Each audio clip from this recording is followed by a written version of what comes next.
So what's up everybody, this is the second episode of my thoughts, and in today's episode I'm going to be talking about a whole bunch of different things related to the sneaker game today, but mostly focusing on Jordan brand. So today I'm going to be talking about like the pricing of Jordans, how they keep going up, why I think that's a problem, and the quality issues that I see with Jordans today. So my biggest issue is the fact that Jordan brand keeps upping the price on retros literally every year, but we still get the same lackluster, poorly made shoe. So I know I wasn't the only one who was a little hyped up when I heard Jordan brand was doing the whole remastered series and everything, because I thought that we were going to be getting the same quality that we had with like the OGs.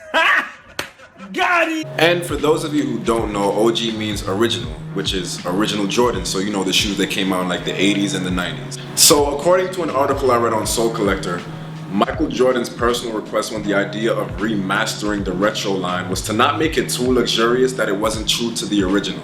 So Jordan says don't go too premium, but the materials used on the OGs were way better than the materials used on the retros or the shoes that are released today. So I know a lot of people are gonna say like, oh, the midsoles today don't crack as fast as they used to on the OGs, or the outsoles, the icy blue outsoles don't yellow as quick as they did on the OGs.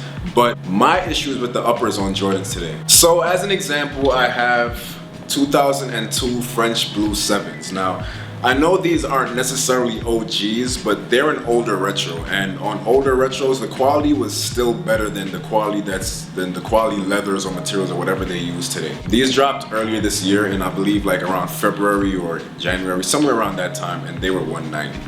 Now the quality on those, like I've heard like there's glue stains and just a whole bunch of crap wrong with those shoes, but these, like, they're pretty good. And I am gonna be doing a restoration on these, so stay tuned for that. I also have these. Now these are OG Space Jams. They dropped in 2000, and as you can see, they're in like, I don't even know. They're in terrible condition. But you can still kind of see like the material is still better than like I believe the last time these dropped was like 2009. Correct me if I'm wrong. I am doing a restoration on these, so stay tuned. So for those of you who don't know, the first model of the Air Jordan was the Air Jordan 1, and it dropped in 1985 for $65. So before I go on to talk about the following year's OG release, which was the Air Jordan 2, I just want to point out the difference in pricing between the OG 1s and retro releases today. In 1985, the price for original Air Jordan 1s was $65.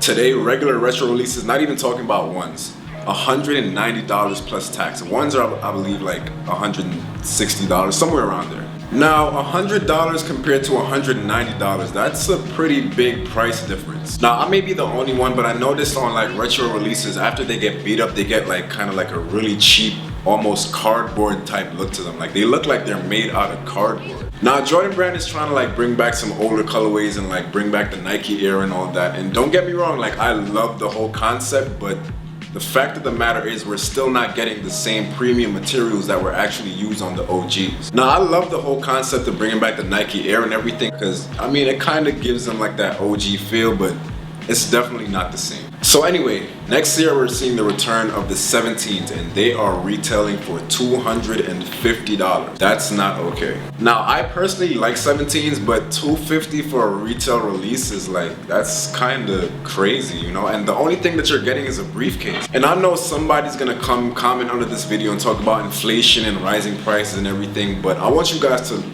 think about this. I read an article on Soul Collector the other day called "Proof That Air Jordan Prices Are Fairer Than You Think."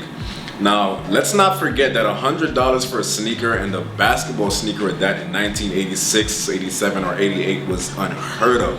Now, if you talk about inflation, original prices range from $65 for ones in 85 to $100 to $110 to $125 to $135, and so on and so forth. Inflation doesn't change anything. Jordans have been overpriced since the 80s. Who was paying $100 for basketball sneakers in 1988? I don't blame Marbury for attempting to bring back Starberries, which were like, I think they were like $14.98, and they dropped in 2007. Then they got a price drop to like $7. Not saying that I cop. And I do believe that the cements and the maroons are dropping for like $220 or $225 or something like that.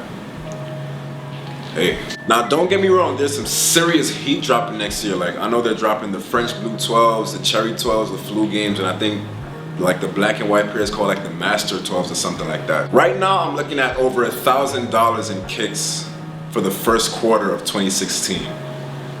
That's not okay. Anyway, I know a lot of people are hyped about next year's releases, so good luck copping. Hopefully Jordan retail prices don't go up to like $300 in the next 3 years. But yeah, let me know what you guys think in the comment section below. Do you agree, disagree? Are there any points that I should have made that I didn't make? Thank you guys for watching. I'm out, y'all. Peace. So what's up, everybody? It's your boy X. Stop that cut. I kind of like. So what's up, everybody? It's your boy X, and this is my channel, the Sneaker Junk. These are definitely better than the 2015. So Yeah. Okay. I also have. Hold on. All right, go. On Black Friday, and they're bringing back the maroon 6s with the Nike Air on the back. Stop that. Stop it. Stop it.